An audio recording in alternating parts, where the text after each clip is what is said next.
Золоо шоуыг сонсох дуртай бол subscribe дараад дэмжээрэй. Мөн бас Apple Podcast дээр 5 хоттой review өгч дэмжээрэй. Баярлалаа.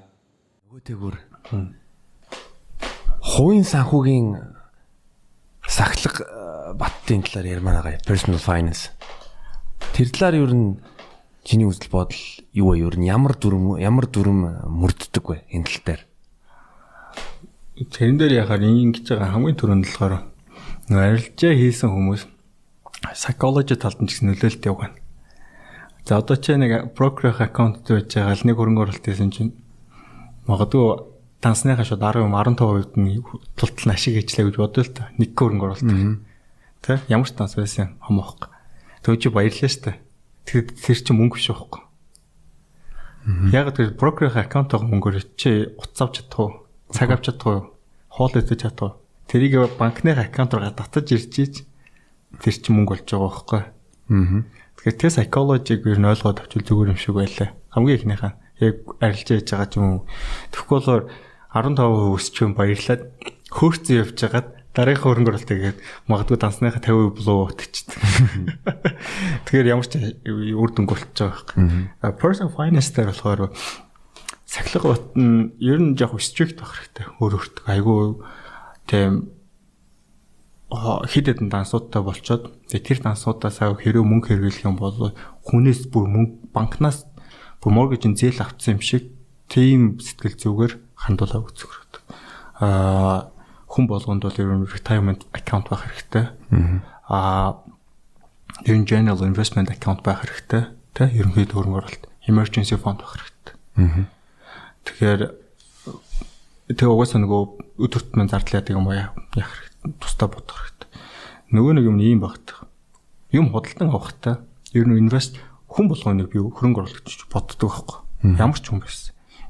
Яагаад гэхээр бид нар одоо чи бодолт өдөр болгон нэг 5,000 төгрөг кофе авч бодог байх гэж бодлоо тий. Ажлаа 200 төгрөг. Тэгэл бодгоор хэр хэмжээний мөнгө кофенд төрчих.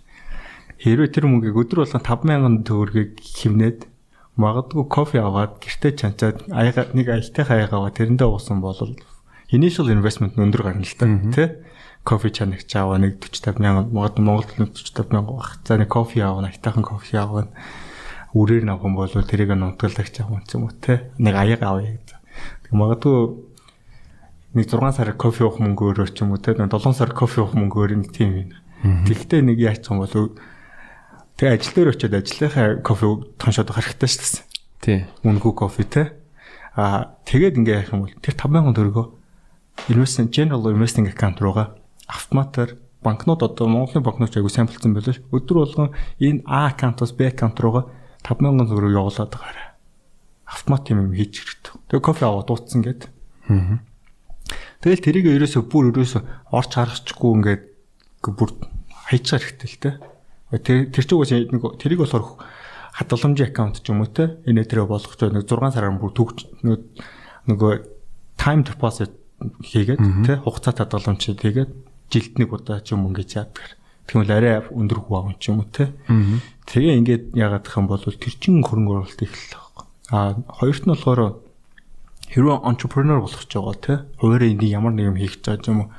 Эсвэл бол за нэг чи ажил хийдэг ажиллагаа зур хөрөнгө оруулалт хийгээдсэн чинь арилжаа гэдсэн чинь жоохон гайг болоод тань гэж бодлоо л да тийм. Нэг тодорхой хэмжээний хөрөнгө оруулалт стратегт болсон, энэ төр болсон. Тэрийгээ дараагийнх next level-д очимоор байна. Би full time болмоор гэж бодож байгаа бол emergency fund болох хэрэгтэй. Заавал. Ер нь бол emergency fund хүн болгонд байх хэрэгтэй. Яг үхээр бидний нэг нуруунд дээр гарчаагаа хөнгөлж өгдөг. Тэрнтэйгээ бүр яг нэг банк ус санхүү шиг бүр яг банк ус санхүү шиг. Тэгээ бүр нөгөө солонгос нөгөө юу л нэг ямар л money lending тийм акулууд чиг те. Энийг Tom shop те. Нэг нөхтөө нөгөө бейсболын цохор барьж ороод надаас мөнгө нөхөх юм шиг те. Тийм байдалтайгаар явал зүгээр гэж бод. Тэгэхээр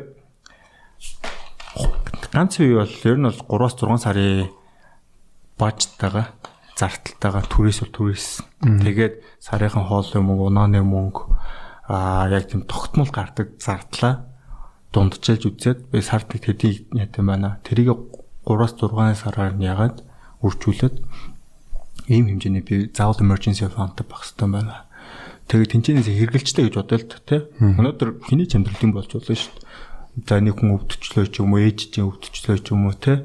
Эсвэл нэг найз чинь төрхөөр бол мөнгө хэрэгтэй болчлоо тэ.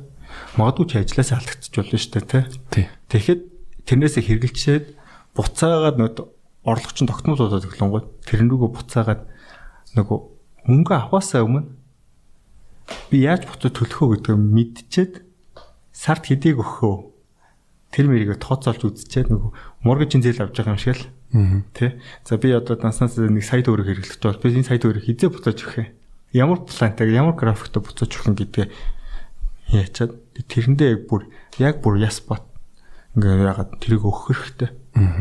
Тэгээ тэрийг ингээ байнгын байлгаж хэрэгтэй. Гэр бүлтэй ч юм уу дэнэ дээр болох юм бол тэрийг жоохон хугацаагаар өсгөл те хүүхдээ нөгөө dependency-ийн тоогоос хамаараа те чамаас нэг санхүүгийн хамааралтай тэр хүмүүсийн тоогоос хамаарат 12 сараас 18 сарын хугацааны фонд болчоод дараагийнхаа тэгэхгүй нөгөө ингэж байгаа. Хоорой entrepreneur инноватор болоод би ингэ шууд ингэ яа ингээл үлгэрийн юм бодоод ингэ яваад орчдөг. Тэгтэл 1 сар эхний 1 сартаа те 2 сартаа 3 сартаа ямар ч орлогогүй ч юм уу. Эсвэл бол нийт чиний бажтай чи 20-30% нь хөрхөр хэмжээний орлого яадаг. Угаасаа энэ чи expense ингэ зардал гарах хэрэгтэй байхгүй төрөл. Тэгээ тэрийг recover хийж чадахгүй байвал амар хэцүү байхгүй. Тэгэхээр чи нөгөө хүсээгүй байсан unwanted тийм нөгөө санхүүгийн стресс бидэрт ороод ирдэг.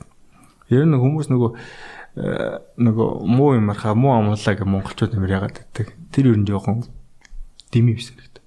Ярих хэрэгтэй. Бид нар worst case scenario-д бэлдээд дандаа л worst case scenario-д бэлдээж явах хэрэгтэй. Тэг best case scenario-г дандаа мөрөөдөж өндөрлөөгүй зүгээр юм шиг санагдав. Бүр англи дээр бүр ишнэ мишлээд штэ те. Be prepared for the worst and expect the best but be prepared for the worst. Харин яг тийм. Тэгэхээр санхүүгийн хувьд бол тийм бэлтгэсэн байх юм бол магадгүй 2-3 сар ч гэсэн юугүй байлаа гэхэд за би дараа нөгөө юугаа яцаараа ийм плантаар ийм хэмжээний өр төлөх ёстой шүү өөртөө гэд. Тэгээ энийг ингээ бэлдээд ячих хэрэгтэй. Тэгэх юм бол 1 сар ингээд орлогоос нэгсэн гэр бүлийнхэн дэ хүндээ санаа зовхгүй яг хэрэглэх юм уу хэрэглээл явах хэрэгтэй болчих واخхой. Ер нь retirement account бол хүн болгон байх хэрэгтэй. Яг тэгэхээр урт хугацаанд хизээ нэг цагт ингээд насанд хүрээл ингээд жоохон фан баймар шүү дээ. Тэрийг яах хэрэгтэй. General investment account болохоор ер нь илүү дутуу юм ингээд тийшээ хөрөнгө оруулалт хийгээл авах хэрэгтэй. Тэгж жагаад магадгүй capital purchase те нэг том хэмжээний орон сууц авах ч юм автомашин худалдаж байгаа. Ер нь ихэнх тохиолдолд ийм байгаа. Capital purchase би болохоор хов хүмүүсийг ингэж л байдаг. Чиний сарын орлоготны чинь 80% дээш хэмжээний худалдаа болтол ер нь capital те капитал худалдаа болтох. Тэгээ нэг утас авах гэсэн. Тэгэхээр нөгөө утас ч юм уу те за нэг iPhone авах ч юм эсвэл MacBook ингээ компьютер шинжилгээ гэдэг дундаж Монгол хүний талантай ингээ харьцуулах үед тэд нар чинь хамаагүй өндөр үнэтэй байхгүй. Тий. Тэгэхээр тэрийг зээлээр авах нь зөв байна уугүй гэдэг тэндээсээ бодох хэрэгтэй л гэсэн үг. Тэгэхээр тэр хөрөнгө оруулалт ер нь хөрөнгө оруулалт энийг авснаар надаа ямар санхүүгийн юутай байх, ямар үр дүнтэй байх. Автомашин үнэхээр надад хэрэгтэй юм уу? Орон сууц үнэхээр хэрэгтэй юм уу? Би зээлсэн моргэж аваад ингээд урт хугацааны юунд орсон дээр юу нөөсгөөс би түрээслээд амжирцсан дээр байна уу? Гэт иймэрхүү байдлаар нөгөө чимээг урсгал зардлууд айгүй байдаг тиймэрхүү том худалдаа болдог. Машин авангууд одоо улир болгонд юм уу болгон одоо үзлэг яг хамаарах хэрэгтэй тосмоос авах хэрэгтэй. Эвдрэнгүүд нь бас завгараас нь шалтгаалаад эвдэрн засвар юм уу? Угаан тий. Басаа өдрөө авчлаа. Тэгээ энэ тэн зогсоол мохсоол илдээд лооны юм байгаа шүү дээ. Тэгэхээр яг тиймэрхүү юмнуудаа сайн тооцож үзчихээ дараа нь урсгал зардлууд юу гарах уу гэдгээ бодцоод явал зүгээр юм шиг санагдтыг. The personal finance дээр бол тийм л бодолтой. Тэгээд